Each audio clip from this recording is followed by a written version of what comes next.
សម្ដេចមហាបវរធិបតីហ៊ុនម៉ាណែតនិងលោកជំទាវបានឧបត្ថម្ភស្បៀងអាហារគ្រឿងឧបភោគបរិភោគដល់បញ្ជាការដ្ឋានតំបន់ប្រតិបត្តិការសឹករងកំពង់ធំសម្រាប់បម្រើសកម្មភាពមនុស្សធម៌នៅក្នុងតំបន់បឹងទន្លេសាប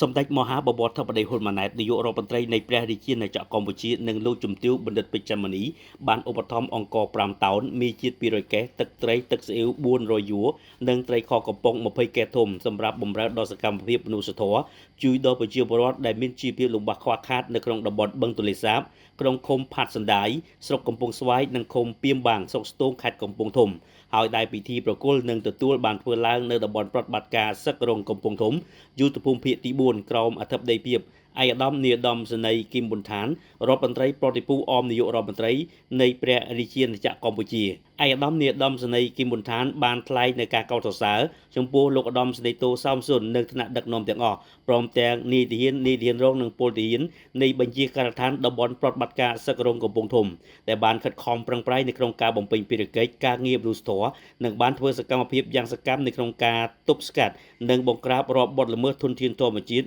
ជាអាចបទល្មើសព្រៃឈើបទល្មើសនេសាទទទួលបានលទ្ធផលល្អធ្វើឲ្យមជ្ឈដ្ឋានទូទៅមានការគាំទ្រចំពោះសកម្មភាពនេះ